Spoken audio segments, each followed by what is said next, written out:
जय जगन्नाथ। प्रतिभा आउ प्रतिबद्धता। प्रतिभा हेउछि भगवानଙ୍କର दान, किंतु प्रतिबद्धता हेउछि मनुष्यर परिचय। प्रतिभा आमको आरंभ रास्ता देखाए, प्रतिबद्धता ସେହି ରାସ୍ତାରେ ଆଗକୁ ନେଇଯାଏ। କେବଳ ପ୍ରତିଭା ଥିଲେ ସଫଳତା ନିଶ୍ଚିତ ନୁହେଁ, ପ୍ରତିବद्धତା ଥିଲେ ସାଧାରଣ ମଣିଷ ମଧ୍ୟ ଅସାଧାରଣ ହୋଇ ଉଠେ। ପ୍ରତିଭା ଆଲୋକ, ପ୍ରତିବद्धତା ତେଲ, ଦୁହେଁ ମିଶିଲେ ଜୀବନ ଦୀପ ନିରନ୍ତର ଜଳିଥାଏ। ପ୍ରତିଭା ସ୍ୱପ୍ନ ଦେଖାଏ, ପ୍ରତିବद्धତା ସେହି ସ୍ୱପ୍ନକୁ ସତ୍ୟ କରେ। ପ୍ରତିଭା ଥାଏ ଅନେକଙ୍କ ପାଖରେ, କିନ୍ତୁ ପ୍ରତିବद्धତା ଥାଏ କମ୍ ଲୋକଙ୍କ ଜୀବନରେ। ପ୍ରତିଭା ହେଉଛି ବୀଜ, କିନ୍ତୁ ପ୍ରତିବद्धତା ହେଉଛି ମାଟି।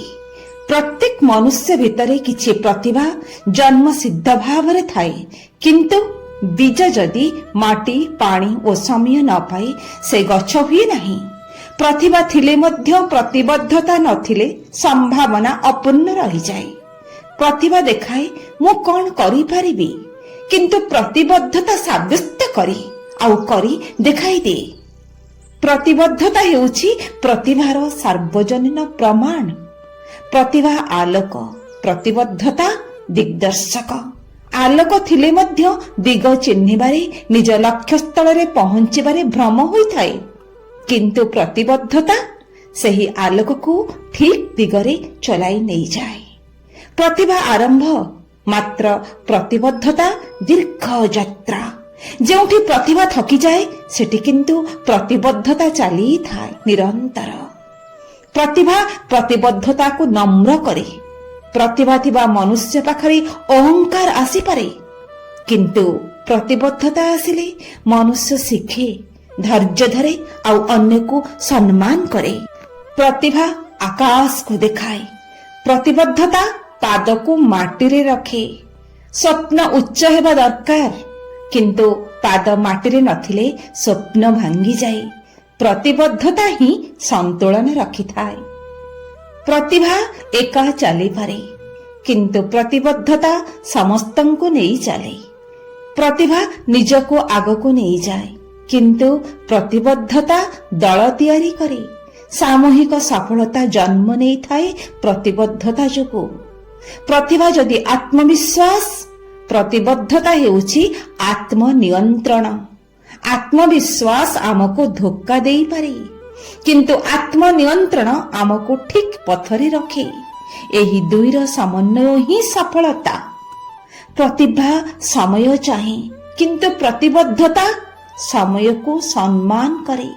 ପ୍ରତିଭା କହେ ଏବେ ହେଲେ ହେଲା, ନହେଲେ ନାହିଁ, କିନ୍ତୁ ପ୍ରତିବଦ୍ଧତା କହେ ପ୍ରତିଦିନ, ପ୍ରତି ମୁହୂର୍ତ୍ତ।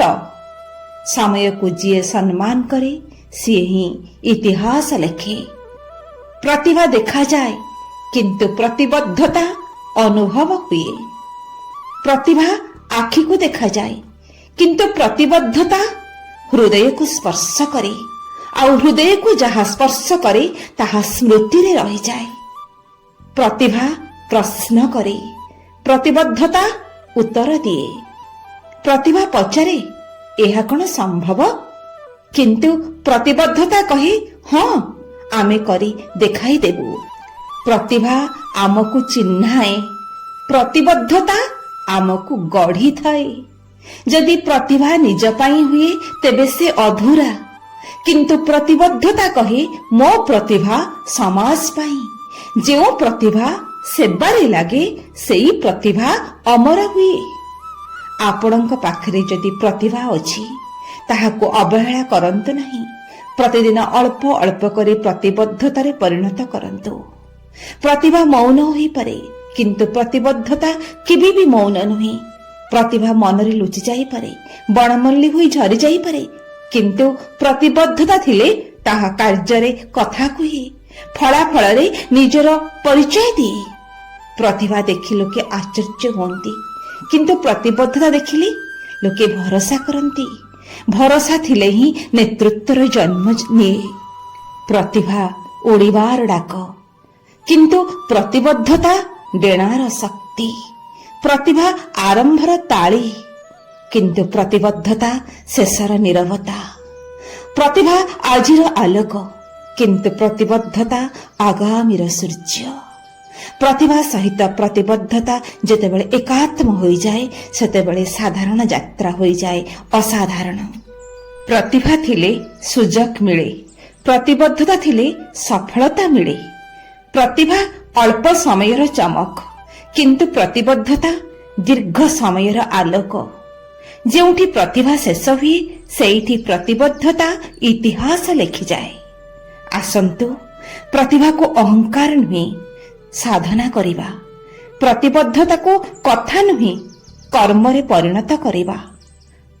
ଏହି ସଂକଳ୍ପ ସହ ଆମେ ନିଜକୁ ଗଢ଼ିବା ଏବଂ ଦେଶ ସମାଜକୁ ଆଲୋକିତ କରିବା। ଜୟ ଜଗନ୍ନାଥ।